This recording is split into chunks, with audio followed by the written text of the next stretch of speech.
오늘 창세기 17장 오늘 말씀의 제목이 뭐죠? 내 언약을 너와 나 사이에 두어. 이게 여기 중요한 단어가 언약, 나, 너입니다. 언약, 나, 너. 이렇게 요 세 글자가 굉장히 중요한 핵심적인 내용으로 생각하시면 되겠습니다. 하나님께서 오늘 말씀에서 아브라함의 이름을 바꿔주십니다. 그죠? 예, 뭐로 바꿨죠? 아브람에서 아브라함으로, 사라의 이름도 바꿔주셨습니다. 사레에서 사라로 바꿔주셨는데, 이 아브람이라고 하는 그 이름의 원래 뜻은 뭐냐면 존귀한 아버지입니다. 그러니까 좋은 아버지예요. 존경할 만한 아버지에서 어떤 이름으로 바꿨냐면 아브라함인데, 아브라함이 되면 이 뜻이 약간 달라집니다. 열국의 아버지. 그러니까 열국이라는 것은 여러 나라라는 뜻입니다. 여러 나라의 아버지. 그러니까 수많은 나라의 조상이 되는 거죠. 그 15장에 이미 말씀하신 믿음의 조상이 되신 것을 지금 여기서 확인해 주고 계신 겁니다. 사레라는 말은 나의 공주, 우리 사랑스러운 와이프, 이런 말이에요. 쉽게 말하면. 근데 이게 어떤 뜻으로 사라로 바뀌면 어떤 뜻이 되냐면 모든 나라의 왕비가 됩니다. 모든 나라의 왕후. 그러니까 열국의 왕이 된 아브라함과 함께 짝을 이룬 모든 나라의 왕비로서의 사라로 이렇게 이름을 바꿔주시는 겁니다. 성경에 이렇게 이름을 바꾼, 하나님이 이름을 바꿔주신 대표적인 인물 3명이 있습니다. 하나는 오늘 본문에 나온 아브라함이고, 또 하나는 누가 있어요? 야곱이 있습니다. 야곱의 이름을 뭘로 바꿔주셨습니까? 이스라엘이라는 이름으로 바꿔주셨습니다. 신약에 오면 예수님, 성자 하나님이 이름을 바꿔준 한 사람이 나옵니다. 누가 나오죠? 바울은 자기가 바꾼 겁니다. 바울은 직접 예수님이 이름을 바꿔주신 사람이 있죠. 누가 있습니까? 베드로가 있죠. 시몬에서 베드로로 바꿔주셨습니다. 내가 이 반석 위에 내 교회를 세우리라 하시면서 너는 베드로라 이름을 바꿔주시죠. 원래는 시몬입니다. 그래서 이 이름을 바꾼다는 것은 성경에서 굉장히 큰 의미가 있어요. 인생이 완전히 달라지는 겁니다. 그러니까 그냥 한 가정의 남편에서 모든 나라의 그 시조로 그 신분과 삶이 달라지는 것이고, 한 가정의 와이프에서 모든 나라의 왕후로 신분과 삶이 바뀌는 겁니다. 그게 아브라함과 사라가 이름을 바꾸게 된 이유요, 하나님이 그 목적으로 이름을 바꿔주신 겁니다. 자, 그런데 1절 한번 보세요. 17장 1절. 아브라함이 99세 때 여호와께서 아브라함에게 나타나서 그에게 이르시되 나는 전능한 하나님이라 너는 내 앞에서 행하여 어떻게 하라 그랬어요?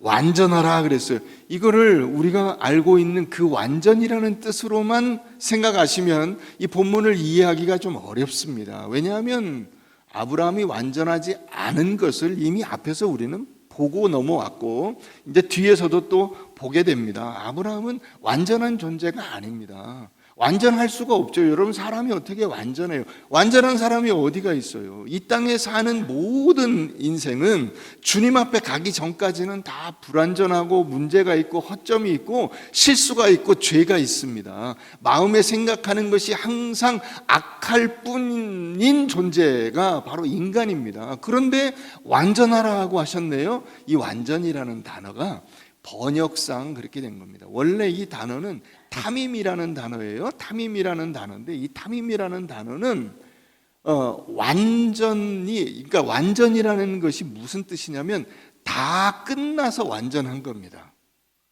무슨 말이냐면 예를 들어서 이제 이번에 지금 학교 졸업한 사람 한번 손들어요. 학교 졸업한 사람. 자, 유치원, 초등학교, 중학교, 고등학교 졸업한 사람. 자, 학교 과정을 다 완전히 끝냈죠? 그래서 완전이에요.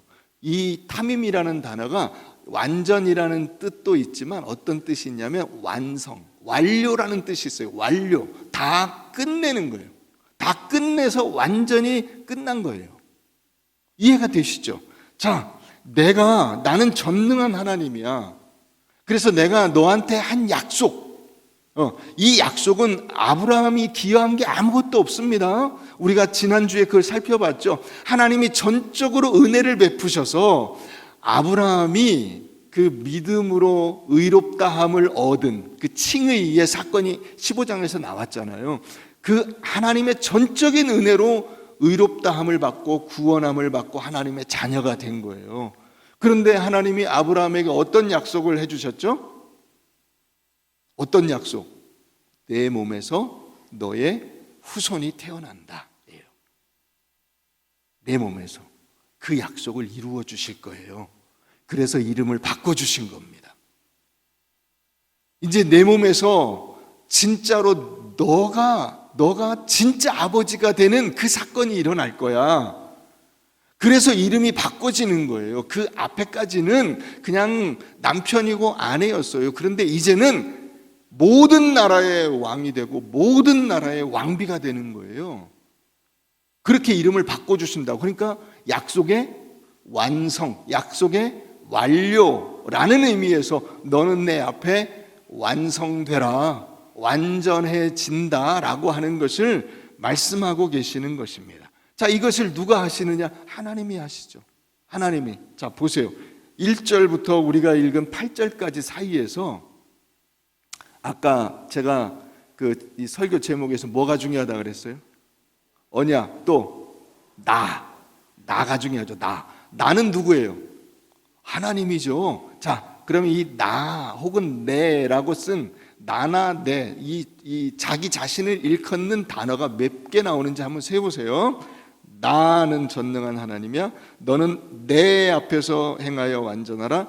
내가 내 언약을 나와 너 사이에 두어. 밑으로 내려가서 4절에 보라 내 언약이 너와 함께 있고, 5절 끝에 내가 너를 여러 민족의 아버지가 되게 하고 내가 너로 심히 번성하게 하고 내가 내게서 민족들이 나게 하고, 7절에 내가 내 언약을 나와 너 및 내 대대 후손 사이에 세워서, 8절에 내가, 그 다음에 8절 끝에 나는 몇 번 나왔어요?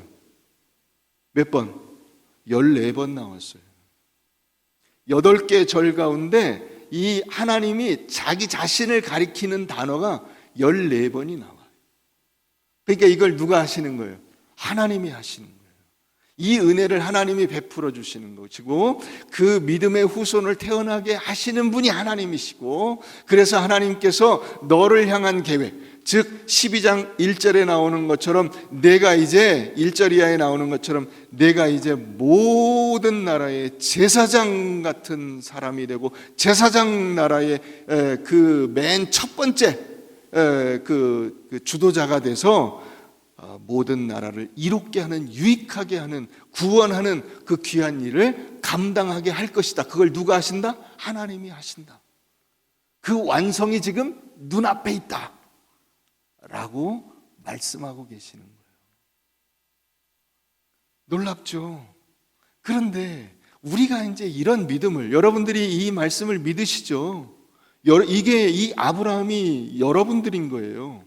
하나님이 여러분들을 온 세상 모든 나라 속에 제사장으로 세우시고, 제사장 가정으로 세우시고, 제사장 나라가 되게 하시는 거예요. 그 일을 여러분들로 하여금 감당할 수 있도록 하나님이 만들어 주실 거라는 거예요. 믿습니까? 아멘. 이건 당연히 여러분들이 믿어야죠. 그런데 우리가 실제로 신앙생활 하는 데 있어서 문제가 있어요. 그게 뭐냐면 이렇게 하나님이 다 해주신다 그러면 금방 어디로 가냐면 하나님이 다 해주시니까 나는 아무것도 안 해도 되겠네요로 가요. 하나님이 다 해주신다는데 뭐 저는 그냥 놀고 있으면 되겠네요. 그죠? 그래서 아무것도 안 하고 널브러져 있으려고 하는 거예요. 무기력하게. 여러분, 우리나라가 이제 지금 이제 장년 세대 혹은 이제 연세 드신 분들 그 세대에서 열심히 일을 해가지고 나라가 잘 살게 됐어요. 그래서 좀 주머니가 좀 뭐가 좀 돈이 좀 있고 먹고 사는데 큰 문제가 없게 됐어요. 그러니까 어떤 문제가 생기냐면 자녀 세대에 문제가 생겼어요. 애들이 여러분들만큼 열심히 안 살아요. 대충 살아요. 우리 엄마 아버지가 뭐 다 대주고 다 해주는데 뭐 제가 뭐 공부 열심히 안 해도 되지 않습니까? 그래서 앉아가지고 맨날 그 컴퓨터 게임이나 하고 있고 가서 친구들하고 놀고 있고 열심히 공부 안 하고 자기 성장을 위해서 아니 뭐 흔히 말하는 대로 학교 공부가 다는 아니에요. 그러나 한 사람이 가진 그 잠재력을 마음껏 발산할 수 있는 그 자리에 올라갈 수 있도록 최선을 다해서 뛰어야 하는데 안 하고 있는 거예요. 빈둥빈둥 놀고 있는 거예요. 뭐 저는 뭐 엄마 아버지가 물려준 재산으로 그냥 널널하게 먹고 살면 되니까 게임이나 하고 살겠습니다 하고 컴퓨터 앞에 앉아 있으면 가만 내버려 둡니까? 비 오는 날 먼지 나게 맞아야죠. 맞아야 됩니다. 투드려 패야 됩니다. 그건 가만 놔두면 안 됩니다. 그게 이 신앙생활에서도 문제인 거예요. 하나님이 다 해주신다고 생각하니까 내 책임이 없어진다고 생각을 하고 아무것도 하지 않는 거예요. 여기서 문제가 생기는 거예요. 도대체 뭐 제가 할 일이 뭐가 있습니까? 하나님이 다 해주신다는데. 그렇죠. 여러분들이 엄마 아빠가 너가 원하는 것은 다 해준다 그러면 아무것도 안 해도 되냐? 그건 아니죠. 열심히 공부해야죠. 최선을 다해서 자기가 하고 싶은 일에 전력 투구해서 거기서 재능을 발휘하면서 정말로 인간으로서의 그 존엄성과 위대함을 드러내는 그 자리에까지 올라가야죠. 그걸 안 하고 그냥 찌질한 존재로 남아있으면 안 되죠. 그거는 부모의 사랑을 배반하는 거죠. 바로 그게 이 신앙에 우리가 겪고 있는 실제적인 문제들인 것입니다. 자, 로마서 12장을 우리 한번 가보십시다. 로마서 12장.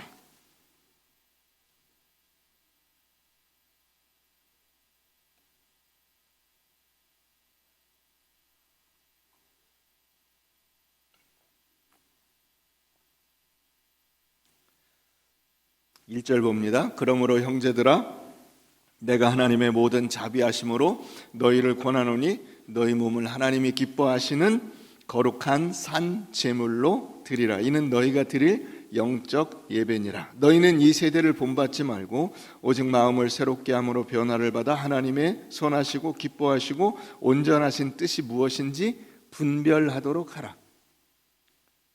우리가 살아가는 그 삶은 나의 몸을 움직여서 실제적으로 내가 무언가를 만들어가는 것입니다. 그러니까 공허한 관념과 이상일 수는 없어요. 나는 훌륭한 사람이 되어야 되겠다로 훌륭한 사람이 되는 법은 없어요. 훌륭한 사람이 되기 위한 내 몸을 움직인 노력과 열심이 있어야 되는 거죠. 그게 너희 몸을 하나님이 기뻐하시는 거룩한 산 제물로 드리는 거예요. 그게 우리가 드릴 영적 예배인 거예요. 그 예배는 당연히 하나님을 예배하는 것이니까 이 세대를 본받는 것이어서는 안 되겠죠. 마음이 새로워지는 거예요. 마음이 어떻게 새로워졌죠? 예수 그리스도가 내 안에 들어오심으로써, 그분이 나의 구주가 되심으로써 이미 내 마음은 새로워졌어요. 그러니까 내 마음이 새롭게 된 것을 어떻게 해야 돼요? 몸으로 드러내야죠. 몸으로. 그래서 삶이 달라져야죠. 예수를 믿으면 그래서 거룩한 삶으로 하나님께서 기뻐하시는 복된 약속을 준수하는 그 삶으로 나아가는 거예요. 자, 그러니까 여기에 이 변화의 밑바탕에 뭐가 있냐면 부모 자식 간의 그 관계가 있어요. 하나님과 나 사이의 관계가 있어요. 이 관계가 전제되는 거예요. 제가 이제 여기 앞에 동네에 밥 먹으러 이제 종종 갑니다. 그러면 뭐 말을 하는 분도 있고 안 하는 분도 있고 혹은 아는 분들을 만나는 경우도 있고 그렇지 못한 경우도 있어요. 그러나 다 알죠. 다 압니다. 아, 저게 꿈과 사랑의 교회 목사다 하는 거를 다 압니다. 어떤 경우에는 아, 목사님, 꿈과 사랑의 교회 목사님이시죠 하고 인사하는 분들도 있습니다. 그러니까 여러분, 제가 이 앞에 나가서 아무렇게나 하면 됩니까? 안 됩니까? 안 됩니다. 막 인상 팍 쓰고 아무 말이나 막 하고, 막말을 내뱉고, 막 무슨 침 태태 뱉고 쓰레기 버리고, 막 화난다고 막 뒤집어 엎고 그러면 안 됩니다. 그죠? 왜요? 교회와 제가 묶여 있습니다. 제가 아무렇게나 하면 교회가 명예가 실추됩니다. 성도들의 명예가 실추됩니다. 묶여 있습니다. 그게 여러분들의 위치입니다. 하나님과 여러분들이 묶여 있습니다. 아, 저 사람이 예수 믿는데, 그런데 아무렇게나 말하고 아무렇게나 행동하고 자기 하고 싶은 대로 하면 어떻게 됩니까? 하나님의 명예가 실추되고 교회의 명예가 실추됩니다. 그게 여러분, 우리가 사는 실제적인 삶입니다. 그래서 여러분들이 자식들에게 똑바로 살아라, 열심히 살아라 하는 거죠. 왜요? 여러분들의 명예가 거기에 같이 묶여 있기 때문에 그렇습니다. 자식들이 어떻게 하느냐에 따라서 부모들의 명예가 오르락 내리락 하는 겁니다. 같이 묶여 있습니다. 한 묶음이라고요. 그래서 여러분, 우리가 누군가를 욕할 때 뭐라고 합니까? 너는 엄마 아버지도 없냐? 이렇게 물어보는 겁니다. 그 물으면 사실은 조롱이죠. 네가 부모와 같이 묶여 있다는 사실을 너는 모르냐라고 묻는 겁니다. 다시 말하면 네가 아무렇게나 행동하고 아무렇게나 말하고 아무렇게나 살면 너의 부모가 굉장히 슬퍼하실 텐데 라고 하는 안타까움이 거기 담겨 있는 것입니다. 하나님께서 여러분들을 바로 그 자리에 서도록 요구하시는 겁니다. 내가 다 해준다라고 말씀하시는 것은 다른 한편으로는 너는 그러니까 내 명예에 부끄럽지 않은 삶을 살도록 애써야 한다라는 말씀을 하고 계시는 겁니다. 내가 은혜로 모든 것을 책임져 주마라고 말씀하시는 것은 사실은 너에게 굉장한 책임이 주어지는 거야 라고 말씀하시는 것이고, 은혜로 주어지는 것은 책임이 없다는 뜻이 아니라 실제적인 삶은 고달픈 겁니다. 사람들의 눈치를 살펴야 하고요, 내가 해야 될 일들을 똑바로 해야 됩니다. 그런 점에서 여러분, 우리가 믿음으로 산다는 것은 힘겨운 일이 됩니다. 믿음으로. 아브라함에게 하나님께서 믿음으로 의롭다 하심의 은혜가 주어졌습니다. 내가 이제 다 책임져 준다라고 말씀하시는 겁니다. 근데 이 말씀은 무엇을 내포하고 있냐면, 이제 너 믿음으로 다시 내 자녀로서의 삶을 시작해라. 너가 이제 너 아들을 두게 됐잖아. 너는 내 아들이야 라고 말씀하시는 거예요. 네가 아들을 얻은 것처럼 나는 너를 내 자녀로 둔 것이니까 너 어디 나가서 아무렇게나 행동하지 말고 최선을 다해서 믿음으로 살아야 돼. 그게 네가 내 명예를 높이는 길이야 라고 말씀하시는 것이죠.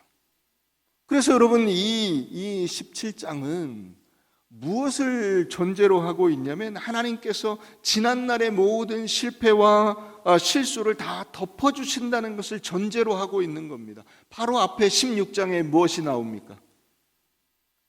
아브라함이 내 몸에서 날짜가 내 자식이 된다 그러니까 하가를 얻어가지고 첩을 얻어서 그 첩의 소생으로 자기의 후계자를 삼으려고 하는 잔머리를 굴린 겁니다. 하나님이 그거 아니라고 말씀하셨는데도. 근데 그래서 결국 그 이스마엘과 하가를 내쫓게 되죠. 쫓고 나서 17장에서 한 번 더 확인해 주신 겁니다. 언약을. 내가 내가 하는 거야. 내가 너에게 자식이 태어나게 할 거야. 그러니까 너 걱정하지 말고 과거는 잊어버리고 이제부터 잘 살아라. 이제부터 똑바로 살아라. 이제부터 열심히 살아라. 이제부터 내가 내 뒤에 있다는 것을 명심하고 최선을 다해서 달려라 라고 말씀하고 계시는 것입니다.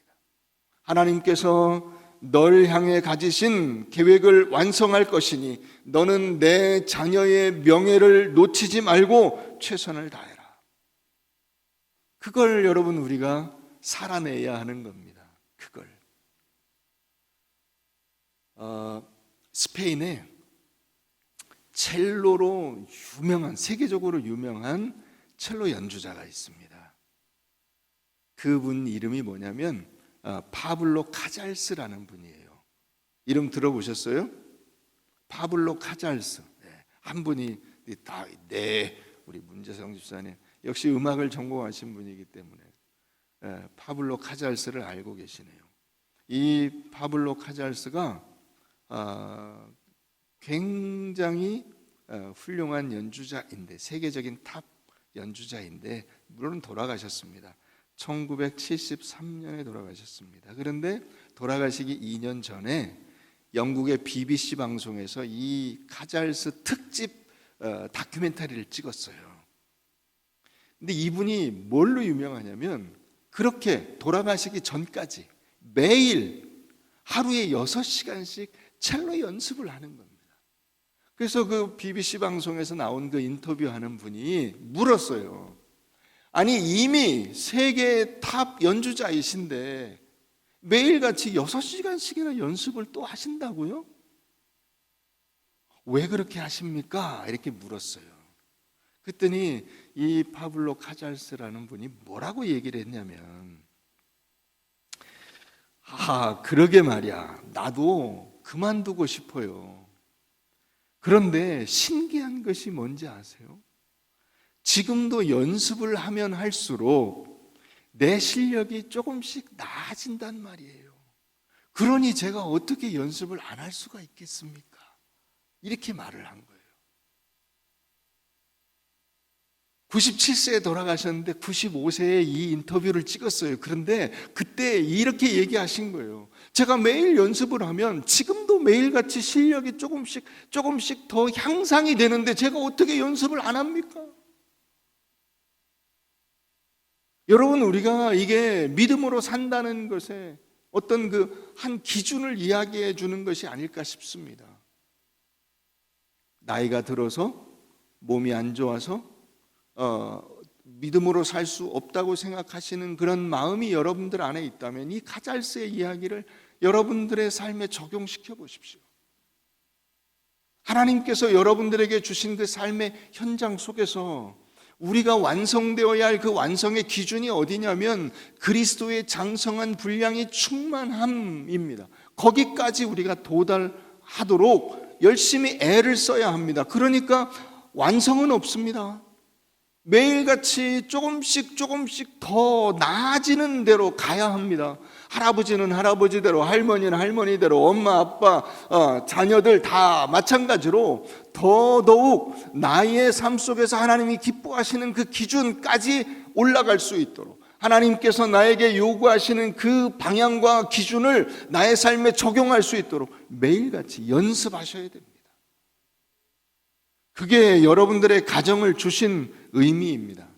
여러분들이 그 가족 안에서 지지고 볶는 이유입니다. 여러분, 가정은 어떤 곳입니까? 가정은 살인자도 품어주는 데가 가정입니다. 자식이 만약에 살인을 저지르고 와도 그 자식을 끌어안고 그 자식을 뒤로 딱 저거 한 다음에 우리 자식이 실수했지만 만약에 벌을 받아야 된다면 제가 대신 받겠습니다 하는 데가 가정 아닙니까? 동시에 사소한 잘못에도 매를 맞는 곳이 가정입니다. 내 마음대로 하고 형제끼리 다투고 혹은 뭐 밥을 먹는데 쩝쩝거리고 공부하다가 딴짓하고 이러면 죽도록 얻어맞죠. 희한하지 않습니까?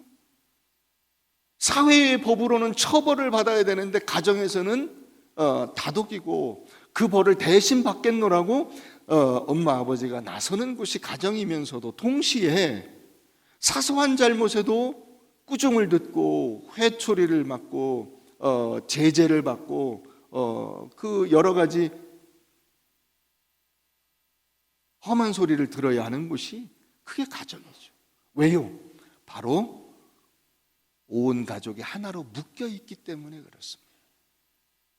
하나님 안에서 여러분들이 묶인 것입니다. 하나님과 함께 묶인 것입니다. 하나님이 말씀하시는 겁니다. 야, 너 걱정하지 마. 너 세상 속에서 어떤 일을 당해도 내가 너를 책임져 줄 거야. 여러분, 그러니까 우리가 아무렇게나 하면 됩니까? 아니죠.